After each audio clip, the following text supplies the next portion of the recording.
नमस्कार दोस्तों, welcome to Shaurat education YouTube channel. आज हमारा इंटरनेशनल ऑर्गेनाइजेशंस की जो सीरीज़ है उसके अंदर एक टॉपिक है ब्रिक्स। उसको हम एनालिसिस करेंगे डीपली।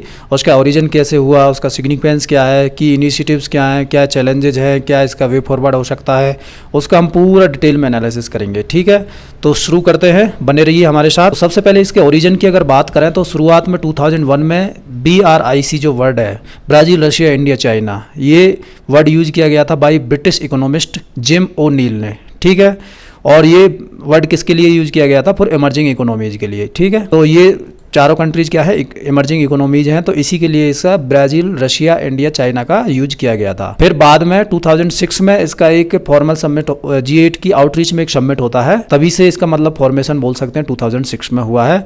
देन फर्स्ट जो समिट होती है ब्रिक की, BRIC के नाम से ही जानते थे पहले इसको, तो 2009 में हुई। उसके बाद 2010 में साउथ अफ्रीका इसमें ज्वाइन करता है और इसका पूरा नाम बनता है ब्रिक्स। अभी अगर इसके मेंबर कंट्रीज की अगर बात करते हैं तो पुराने जो मेंबर कंट्रीज है इसमें 5 मेंबर कंट्रीज है ब्रिक्स, और अभी क्या हो गया इसमें और ऐड हो गए हैं। तो अभी ब्रिक्स के जो फिलहाल के जो मेंबर कंट्रीज हैं वो हैं 11। तो 2024 के अंदर में ईरान, यूनाइटेड अरब एमिरेट्स यानी कि UAE, Egypt, Saudi Arabia, Argentina and Ethiopia join किए थे, एंड 2025 में इंडोनेशिया ज्वाइन किया है। तो अभी करंटली इसके जो मेंबर्स हैं ब्रिक्स प्लस के नाम से इसको जानते हैं, और अभी है इसके 11 मेंबर्स। आप इस मैप के अंदर भी देख पाओगे जितने भी जो ब्लू कलर के जो है वो ओल्ड मेंबर्स स्टेट्स हैं, और अभी जो लाइट ब्लू है, ये लाइट ग्रीन कलर के जो कंट्रीज हैं वो इसके अंदर दिखाए गए हैं। तो पुराने थे Brazil, Russia, India, China, south Africa. अभी फिलहाल के हैं Argentina, Egypt, Ethiopia, Iran, Saudi Arabia and UAE। तो इसका जो सिग्निफिकेंस अगर हम बात करते हैं तो इसका सिग्निफिकेंस कितना ज़्यादा है उसको आप देख पाओगे। 40% ऑफ वर्ल्ड पॉपुलेशन इसमें कवर होती है, और 37.3% जो ग्लोबल GDP है उसका ये पार्ट है। ठीक है, और ये अभी सरपास कर दिया है यूरोपियन यूनियन को भी। यूरोपियन यूनियन का जो GDP का जो शेयर है वो है 14.5% ग्लोबल GDP का शेयर है। ठीक है, और G7 का है 29.3%। तो इन दोनों यूरोपियन यूनियंस और G7 जो ग्रुप्स हैं इनको दोनों को सरपास करके इसका जो GDP का जो ग्लोबल शेयर है वो 37.3%। तो इसका आप सिग्निफिकेंस देख पाओगे कितना ज़्यादा हाई है। ठीक है, और की इनिशिएटिव्स की बात करें तो ब्रिक्स के की इनिशिएटिव्स बहुत सारे डेवलपमेंट हुए हैं ब्रिक्स समिट्स के अंदर, तो वहाँ से निकल के आए हैं। सबसे पहले है न्यू डेवलपमेंट बैंक, 2014 में निकल के आएगा, और ये जो इसके हेडक्वार्टर्स हैं वो संघाई, चाइना के अंदर हैं। NDB क्या करती है, लोन प्रोवाइड करती है फॉर डेवलपिंग कंट्रीज़ को, इसके जो मेंबर स्टेट्स हैं उनको।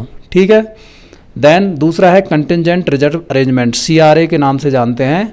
ये मॉस्को, रशिया के अंदर है। इसके अंदर भी क्या है, कंट्रीज एक कंटिजेंट फंड का मैनेजमेंट करके रखती हैं, और उसी का यूटिलाइज इमरजेंसी के रूप में इस्तेमाल किया जा सकता है कहीं भी। ठीक है, देन ब्रिक्स गेन एक्सचेंज है, और फिर उसके बाद BRICS rapid information security channel है, STI फ्रेमवर्क प्रोग्राम है, और ब्रिक्स बिजनेस काउंसिल है। इस तरीके से बहुत सारे जो इनिशिएटिव्स हैं इसके वो निकल के सामने आए हैं। ब्रिक्स है, इसका कोई हेडक्वार्टर नहीं है अभी तक भी, तो फॉर्मल हेडक्वार्टर नहीं है, इसकी इनफॉर्मल समिट ही होती हैं, कभी भी होती हैं। तो एनुअली क्या है, इसका कोई भी एक, जितनी भी मेंबर स्टेट्स हैं कोई एक मेंबर इसका अरेंज कराता है पूरा जो समिट को। ठीक है, नेक्स्ट चलते हैं। ये ग्लोबल गवर्नेंस के अंदर किस तरीके से अपनी पावर को डिफाइन कर सकती है इसको देखते हैं। How BRICS redefining power dynamics in global governance. ठीक है, तो सबसे पहले हम बात करते हैं एनर्जी सिक्योरिटी की। तो जितने इसमें मेंबर स्टेट्स हैं उसका 44% जो ग्लोबल क्रूड ऑयल प्रोडक्शन है ये सारे मेंबर कंट्रीज इसका प्रोड्यूस करते हैं। ठीक है, तो आप देख पाओगे कि जो ब्रिक्स है अभी अकाउंट्स है 44% of global crude oil production का। ठीक है, और ये की प्लेयर है to insuring energy security and influencing oil prices and supply chains को मैनेज करने के लिए, क्योंकि आपको पता होगा 40% बहुत ज़्यादा हाई होता है ग्लोबल शेयर का। तो इसमें क्या वेस्टर्न वर्ल्ड को पूरी तरह से सैडलाइन कर दिया गया है। तो इसी की वजह से क्या है, 40% अगर आप क्रूड ऑयल का प्रोडक्शन करते हो तो देख पाओगे कि इसका कितना बड़ा रोल हो सकता है। और इसी की वजह से क्या है, हम लोग यानी कि ब्रिक्स के जो मेंबर कंट्रीज हैं वो क्या है, ऑयल के प्राइसेज को भी मैनेज कर सकते हैं और सप्लाई चेन को भी मैनेज कर सकते हैं। ठीक है, then neutral space for strategic dialogue. बहुत सारे कंट्रीज में अगर आपस में कोई लड़ाई होती है तो उसमें न्यूट्रल स्टैंस रखती है ब्रिक्स। ठीक है, जैसे कि अभी देखा होगा आपने बायलेटरल टेंशन, जैसे Indo China Doklam stand of, बहुत सारे जो जितने भी स्टैंड ऑफ हुए हैं आपस में बायलेटरल टेंशंस बनते हैं कंट्रीज के, तो उस दोनों कंट्रीज के बीच में क्या है, न्यूट्रल स्टैंस रखती है BRICS. Then instrumental for multilateral reforms. जो मल्टीलेटरल रिफॉर्म आपको पता होगा, ज़्यादातर जो वेस्टर्न जो वर्ल्ड है उसका इन्फ्लुएंस होता है हर एक, यूनाइटेड नेशंस हो गया, सिक्योरिटी काउंसिल हो गया, हर जगह पे, तो उसी को काउंटर करने के लिए इसमें क्या है, ब्रिक्स काम कर सकती है। For United nation security council के रिफॉर्म में WTO, IMF, world bank, current global realities को चेंज करने में, ठीक है। इंक्लूसिविटी एंड ग्लोबल एंगेजमेंट, तो इसके अंदर आप देख पाओगे कि जो WTO मेंबर्स हैं, जो इथियोपिया और ईरान को छोड़कर क्या है, ये expand it's global footprints and engage broader collision of non western Nations, यानी कि ज़्यादातर ये जो ब्लॉक है, यानी कि जो ब्रिक्स जो नेशंस हैं, ये चाहते हैं कि हमारा जो ब्लॉक है वो वेस्टर्न नेशन से बिल्कुल डिफरेंट होना चाहिए और उनको साइडलाइन कर देना चाहिए, यही इसमें पूरा है। Then emerging political and economic blocs की अगर बात करते हैं तो G7 जो कंट्रीज़ हैं उसको ये सरपास करने की बात करता है ब्रिक्स, और G20 के अंदर आपको देख पाओगे कि बहुत ज़्यादा राइजिंग फोर्सेज हैं इकोनॉमिक डिसबैलेंस की वजह से, तो उसको भी क्या है काउंटर कर सकता है, ठीक है। तो ये क्या करेगा, आपको देख पाओगे कि डिक्लाइनिंग वेस्टर्न इन्फ्लुएंस, यानी कि वेस्टर्न इन्फ्लुएंस को डिक्लाइन करेगा और अपना एक अलग से एशियन नेशंस को और डेवलपिंग इकोनॉमीज को बेसिकली ये ज़्यादा इन्फ्लुएंस देगा, ठीक है। देन और चैलेंजेज की अगर बात करें तो इस ऑर्गेनाइजेशन के अंदर बहुत सारे चैलेंजेज भी हैं। सबसे पहले तो है lack of permanent seat and secretariat. क्या है इसका, जैसे कि मैंने भी थोड़ी देर पहले बताया, इस ब्रिक्स का कोई हेडक्वार्टर्स नहीं है, इसका कोई सेक्रेटरीट नहीं है, जिसकी वजह से क्या है जो डिसीजन मेकिंग है वो थोड़ी स्लो हो जाती है, ठीक है। Then weakening BRICS economies and untapped potential, हो क्या रहा है कि जो ब्रिक्स इकोनॉमीज हैं धीरे धीरे क्या है डाउनग्रेड कर रही हैं। जैसे कि आप देख पाओगे चाइना की इकोनॉमी को कोई 5.2% थी 2023 के अंदर, अब फिर उसके बाद 24 के अंदर 4.6% रह गया, और प्रोजेक्शन लगाए जा रहे हैं कि 2028 तक इसकी जो इकोनॉमी है 3.4% पर रह जाएगी। तो देख पाओगे कि आप जो इकोनॉमीज हैं वो डाउनफॉल कर रही हैं। ऐसे ही रसिया को आपको पता होगा, रसिया यूक्रेन वार की वजह से सैंक्शंस लगे हुए हैं रसिया के ऊपर, तो उसकी वजह से रशियन जो इकोनॉमी है वो भी क्या है एक वार इकोनॉमी की तरफ बढ़ती जा रही है, और जिसकी वजह से क्या है इनकी इकोनॉमी भी डाउन होती जा रही है, ठीक है। देन ये भी एक चैलेंजेज है।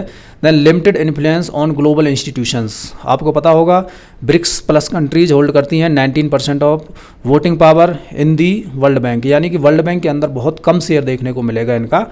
वर्ल्ड बैंक आपको पता होगा वेस्टर्न इन्फ्लुएंस रहता है इसके अंदर सबसे ज़्यादा, तो उसके अंदर आप देख पाओगे कि जो ब्रिक्स प्लस नेशंस हैं उसमें सिर्फ 19% वोटिंग शेयर है, ठीक है। तो इसको भी हम एक चैलेंज के रूप में ले सकते हैं। देन 40% बाई दी G7 के अंदर हमारे जो ब्रिक्स नेशंस है वो 40% है, और जिसकी वजह से क्या है इन्फ्लुएंस जो वेस्टर्न वर्ल्ड में बहुत ज़्यादा कम है ब्रिक्स नेशंस का, तो उसको एक बड़ा चैलेंज हो सकता है। देन न्यू डेवलपमेंट बैंक के अंदर क्या है लैक ऑफ सफिशिएंट फंड्स की कमी है, जिसकी वजह से क्या है आसानी से अपना डेवलपमेंटल प्रोजेक्ट्स के लिए फंड्स प्रोवाइड नहीं करा पाती है बैंक, जैसे कि वर्ल्ड बैंक और IMF करा देती है आसानी से, ठीक है। देन स्लो डी डॉलराइजेशन, आपको पता होगा ब्रिक्स के अंदर एक इनिशिएटिव शुरू करने की बात चल रही है, जिसके अंदर सारे कंट्रीज मिलकर क्या है एक अलग से एक करेंसी लाने की बात कर रहे हैं, जो कि जिस करेंसी के अंदर क्या है सभी आपस में कंट्रीज ट्रेड वगैरह कर सकें और वेस्टर्न इन्फ्लुएंस यानी कि डॉलर को पूरी तरह से ख़त्म कर सकें। तो इसी को देखते हुए आपको पता होगा ईरान, रसिया और चाइना 3 कंट्रीज आपस में क्या है डी डॉलराइजेशन कर चुकी हैं, और ये ट्रेड करती है ऑन करेंसीज के अंदर ही, ठीक है। तो इसको क्या है एक अभी तक ये क्या स्लो चल रहा है प्रोसेस, इसको थोड़ा फास्ट करना पड़ेगा, जिससे कि हम क्या है वेस्टर्न वर्ल्ड के ऊपर ज़्यादा जो डॉलर है जो इसका इम्पैक्ट ज़्यादा हमारे ऊपर ना पड़ सके, ठीक है। तो इसी की वजह से क्या है एक नई करेंसी लाने की बात चल रही है ब्रिक्स के अंदर। इसके अगेंस्ट में भी आपको पता होगा USA ने भी एक स्टेटमेंट दिया है कि भाई अगर डी डॉलराइजेशन इस ब्रिक्स के अंदर किया गया या एशियन कंट्रीज़ के द्वारा इस तरीके से डी डॉलराइजेशन किया गया तो हम लोग क्या है सैंक्शंस इम्पोज कर देंगे 100% तक के कंट्रीज़ के ऊपर, ठीक है। तो ये एक धमकी भी दी गई है, तो ये हमको देखना होगा कि स्लो डी डॉलराइजेशन किस तरीके से, जो डी डॉलराइजेशन है वो किस तरीके से किया जाए, इसको थोड़ा फास्ट किया जाए, ठीक है। और वे फॉरवर्ड की बात करें इस ऑर्गेनाइजेशन के अंदर, सबसे पहले तो एक क्या है इंस्टीट्यूशनल, और वे फॉरवर्ड की अगर बात करते हैं तो सबसे पहले तो क्या इंस्टीट्यूशनल रिफॉर्म्स होने चाहिए। जैसे कि आपको पता होगा हर एक जितने भी ऑर्गेनाइजेशंस हैं उसके क्या है सेक्रेटरीट उस तरीके से और कुछ वोटिंग शेयर्स होते हैं, ठीक है। तो उसी तरीके से इसमें भी होना चाहिए कि कोई परमानेंट ब्रिक्स सेक्रेटरीट होना चाहिए जो कि डिसीजन मेकिंग का काम कर सके, और उसमें क्या है प्रेसिडेंट वगैरह भी होने चाहिए। देन वोटिंग का जो शेयर है उसको भी थोड़ा फॉर्मलाइज करना चाहिए, ठीक है। देन दूसरा है फॉर्मलाइज न्यू मेंबर इंटीग्रेशन, क्या इसके अंदर जो भी कोई कंट्री मेंबर स्टेट्स हैं उनको ज्वाइन करने के लिए कोई नया मेंबर ज्वाइन होना चाहता है तो उसको इमर्जिंग इकोनॉमी है या नहीं है उस तरीके का कुछ बना सके, ठीक है। देन है फाइनेंशियल इंटीग्रेशन। फाइनेंशियल इंटीग्रेशन के अंदर क्या आपको पता होगा, कुछ इस तरीके का अल्टरनेटिव स्विफ्ट सिस्टम सोचना चाहिए जो डी डॉलराइजेशन कर सके। आपको पता होगा कि वेस्टर्न वर्ल्ड का कितना ज़्यादा इन्फ्लुएंस होता है आपको किसी भी तरीके के ट्रेड वगैरह में को इन्वॉल्व, किसी भी कंट्री के साथ अगर हम ट्रेड में इन्वॉल्वमेंट होते हैं तो उसमें क्या वेस्टर्न वर्ल्ड का पूरा डॉलर की वजह से क्या उनका इन्वॉल्वमेंट रहता है। तो उसी को कंट्रोल करने के लिए हमारे पास क्या है, एक अल्टरनेटिव स्विफ्ट सिस्टम होना चाहिए, यानी कि कोई न्यू करेंसी होनी चाहिए जिसकी वजह से हम आपस में सभी कंट्रीज मिलकर ट्रेड वगैरह कर सकें। ठीक है, डेवलपमेंट बैंक के अंदर क्या है, और भी ज़्यादा पैसे देने चाहिए ताकि वो लैंडिंग दे सकें सभी कंट्रीज़ को। और फ्री ट्रेड एग्रीमेंट की बात करनी चाहिए, क्या जो भी ब्रिक्स प्लस कंट्रीज़ हैं 11 कंट्रीज़, उनके अंदर क्या फ्री ट्रेड एग्रीमेंट होना चाहिए जिससे कि क्या इकोनॉमीज़ में थोड़ा ज़्यादा से ज़्यादा ग्रोथ आ सके। ठीक है, देन इनोवेशन पार्टनरशिप्स की अगर बात करें तो आपको पता होगा अभी नए मेंबर्स जो जुड़े हैं उसके अंदर क्या है, ब्रिक्स प्लस जो मेंबर्स हैं उसमें डिजिटल अलायंस की बात करते हैं वो, तो उसके अंदर क्या रिसर्च एंड डेवलपमेंट होना चाहिए एआई के अंदर, सेमीकंडक्टर्स के अंदर, ग्रीन टेक के अंदर, जिससे कि क्या वेस्टर्न जो डिपेंडेंसी है उसको पूरी तरह से न्यूट्रलाइज किया जा सके। और स्पेस एंड न्यूक्लियर एनर्जी के अंदर भी क्या कोलैबोरेशंस होने चाहिए। ठीक है, then soft power and cultural exchange होना चाहिए ताकि ब्रिक्स प्लस यूनिवर्सिटी, मतलब ब्रिक्स प्लस जो कंट्रीज हैं वो मिलके क्या है कि यूनिवर्सिटी खोल सकती हैं जिसके अंदर क्या है स्टूडेंट टू स्टूडेंट एक्सचेंज होंगे, टूरिज्म सेक्टर को इम्प्रूवमेंट मिलेगी। देन वीज़ा फ्री ब्लॉक्स होने चाहिए जितने भी ब्रिक्स प्लस कंट्रीज़ हैं जिससे कि पीपल टू पीपल टाइज ज़्यादा से ज़्यादा बढ़ सकें। ठीक है, इस तरीके से इसमें वे फॉरवर्ड में लिख सकते हो आप। तो मोटा मोटा सा अगर देखा जाए तो एक तो डी डॉलराइजेशन की बात करता है वे फॉरवर्ड, और दूसरा क्या है इनोवेशन की बात करता है जिसके अंदर हम डिजिटल अलायंस और एआई, सेमीकंडक्टर और ग्रीन टेक को मतलब पूरी तरह से डेवलप कर सकें और दूसरी कंट्रीज़ के ऊपर जो वेस्टर्न वर्ल्ड के ऊपर जो हमारी डिपेंडेंसी है उसको पूरी तरह से ख़त्म कर सकें। ठीक है, तो इसके अंदर हम ये कर सकते हैं। एंड नेक्स्ट चलते हैं, रिसेंट जो समिट हुई है ब्रिक्स की वो हुई है 2025 के अंदर रियो डी जेनेरियो ब्राज़ील के अंदर, जिसकी जो थीम थी वो थी strengthening global south cooperation for more inclusive and sustainable governance. ठीक है, और इसके अंदर क्या हुआ था, साइन हुआ था रियो डी जेनेरियो डिक्लेरेशन। ठीक है, अभी जो चेयरमैनशिप है वो इंडिया के ऊपर आएगी 2026 में। 18th जो ब्रिक्स समिट होगी वो इंडिया में होगी जो कि चेयर करेंगे इंडिया। ठीक है, नेक्स्ट चलते हैं। तो आज के टॉपिक में इतना ही। जय हिंद, जय भारत।